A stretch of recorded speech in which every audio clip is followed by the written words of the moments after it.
6 मई 2020 को उत्तरा जब मामूल के मुताबिक बाहर नहीं आती तो इसकी वालदा इसके कमरे में गई और उत्तरा को बेहोश पाया। बाद में कमरे की तलाशी ली गई और कोबरा दरियाफ्त हुआ। ये वाकया भारत में पेश आया और अपने भयानक तफसीलात की वजह से सबको चौंका दिया। कहते हैं कि जिंदगी में बहुत से इत्तेफाकात होते हैं, लेकिन अगर ये इत्तेफाकात बार बार होने लग जाएं तो इसे इत्तेफाक नहीं साजिश कहा जाता है। भारत के शहर केराला में एक अनोखा कत्ल हुआ। वैसे तो आपने बहुत से मर्डर वेपन्स के बारे में सुना होगा, लेकिन इस केस में इसका हथियार था सांप। यह वाकया 7 मई 2020 को रियासत केराला में पेश आया। इब्तिदा में इसकी मौत सांप के काटने की वजह से एक अफसोसनाक हादसा मानी, ताहम तहकीकात से एक भयानक साजिश का इंकशाफ हुआ। अगर आप इस चैनल पे नए हैं तो लाइक करें, सब्सक्राइब करें और शेयर करें ताकि आपको क्राइम की दुनिया की ऐसी ही कहानियां मिल सकें। अस्सलाम वालेकुम नाज़रीन, स्वागत है आपका ट्रू क्राइम स्टोरीज में। वैसे तो आपने बहुत सी क्राइम स्टोरी सुनी होंगी, लेकिन आज की क्राइम स्टोरी आपको चौंका देगी। नाज़रीन, अक्टूबर में भारतीय रियासत केराला में अपनी बीवी को मारने के जुर्म में एक शख्स को दोहरे उम्र कैद की सजा सुनाई गई। इसकी बीवी मौजूद थी। इससे पहले 2 बार कत्ल की कोशिश की जा चुकी थी। इसका हथियार था सांप। उत्तरा एक नौजवान घरेलू खातून थी जिसकी शादी को 2 साल हुए थे। उत्तरा के वालिदैन ने इसकी शादी धूमधाम से की। उत्तरा के वालिद ने सूरज और इसके खानदान को 100 से ज्यादा सोने की सवेरें और एक नई गाड़ी तोहफे में दी थी। इसके अलावा 10 लाख रुपए नकद भी दिए थे। शादी के बाद इसके ससुराल वाले उत्तरा और इसके घर वालों को मजीद जहेज के लिए हरासा करते थे। उत्तरा का 1 साल का बेटा भी था। उत्तरा को मार्च 2020 में पहली दफा रसल वाइपर सांप ने काटा था। सांप का जहर इतना शदीद था कि काटने की वजह से वो तकरीबन 52 दिन तक बिस्तर पर ही पड़ी रही और इसे नुकसान की मुरम्मत के लिए प्लास्टिक सर्जरी करानी पड़ी। उत्तरा की किस्मत अच्छी थी कि इतनी शदीद जहर के बावजूद भी वो बच गई। दूसरी दफा उत्तरा को सांप ने 6 मई 2020 को काटा, जब वो अपनी बीमारी की वजह से अपने वालिदैन के घर रह रही थी। 6 मई को उत्तरा जब मामूल के मुताबिक बाहर नहीं आती तो इसके वालिदा इसके कमरे में गई और उत्तरा को बेहोश पाया। बाद में कमरे की तलाशी ली गई और कोबरा दरियाफ्त हुआ। 7 मई 2020 को उत्तरा की मौत वाकया हो जाती है। इब्तिदा में इसकी मौत सांप के काटने की वजह से एक अफसोसनाक हादसा मालूम होती है। बार बार सांप के काटने और सूरज के पुरसुकून रवैये ने उत्तरा के खानदान को गहरी तशवीश में मुब्तला किया, क्योंकि चंद हफ्ते पहले ही इसे एक रसल वाइपर ने काटा था। वो पहले सांप के काटने से सेहतयाब हो रही थी जब इस पर कोबरा ने हमला किया।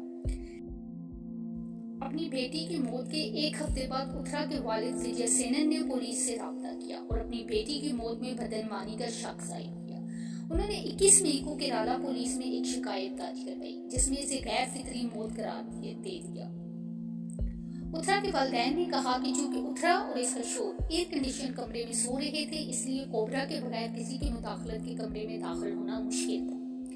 उत्तरा ने अपने वालिदैन को पहले ही सूरज कुमार के जरिए सांपों को संभालने में महारत के बारे में बताया था। उत्तरा की कोबरा को काटने से मौत से तकरीबन 2 माह कबल इसे रसल वाइपर ने काटा था। इन दोनों वाकयात के मजमूए की वजह से पुलिस को सूरज कुमार के इस केस में मुलव्वस होने का शक हुआ।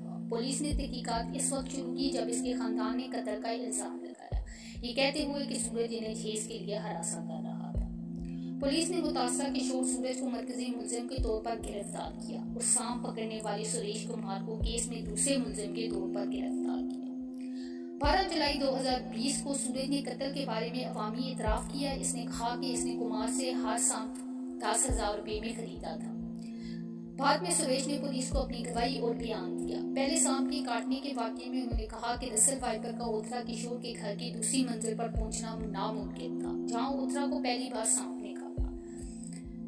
दूसरा, सुरेश ने यह भी नोट किया कि उत्तरा के वालिदैन के घर में एयर कंडीशन कमरे में कोबरा के बगैर किसी की मुदाखलत के दाखिल होना मुश्किल था। उन्होंने अंदाजा लगाया कि कोबरा को तकलीफ दी गई होगी ताकि वो सोती हुई औरत को काट ले। पुलिस ने इन्वेस्टिगेशन से यह भी पता लगाया कि सूरज ने उत्तरा को मारने के लिए सांप का इस्तेमाल करने का मंसूबा बनाया था।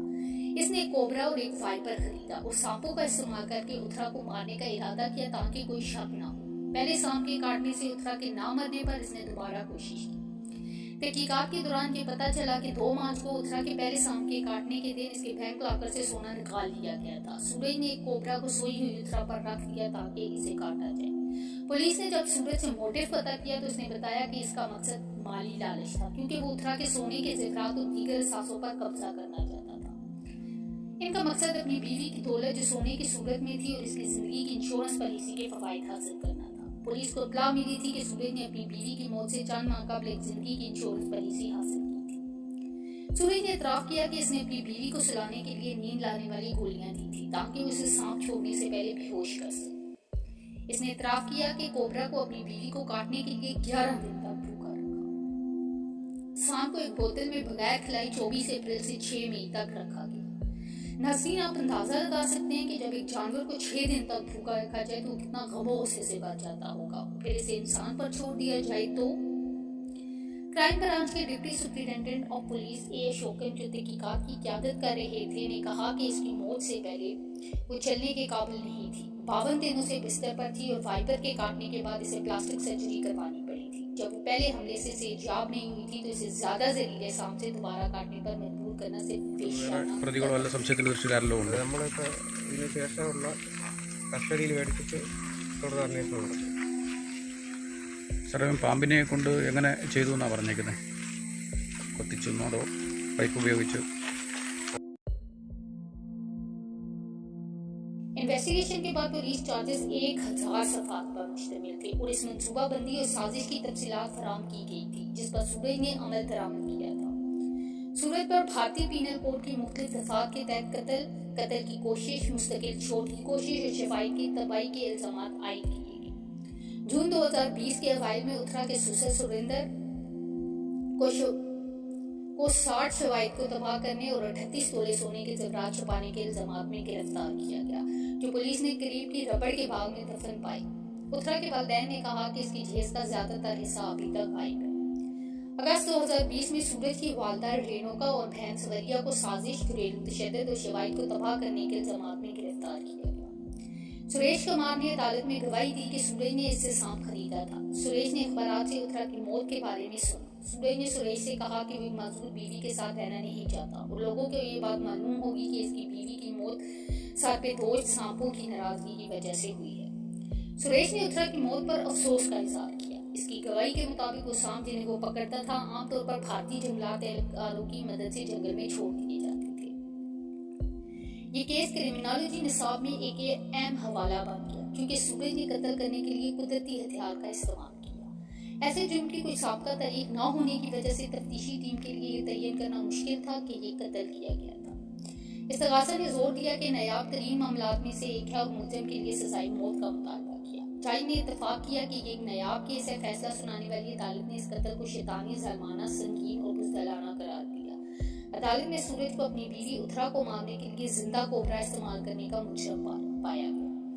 13 अक्टूबर 2021 को सेशन कोर्ट, जिसकी सरबराही इजाफी सेशन जज मनोज एम ने की, सूरज को 17 साल कैद की सजा सुनाई और 2 मुतवातिर उम्र कैद की सजाएं भी दी और 5 लाख रुपए का इजाफी जुर्माना भी आयद किया। ये केस केरला में पहला केस है जिसमें कत्ल के लिए जिंदा जानवर को हथियार के तौर पर इस्तेमाल किया गया। अगर आपको मेरी वीडियो पसंद आई है तो लाइक करें, शेयर करें, सब्सक्राइब करें और बेल आइकन पर प्रेस करें ताकि आपको मेरी आने वाली हर वीडियो की नोटिफिकेशन मिल सके। अल्लाह हाफ़िज़।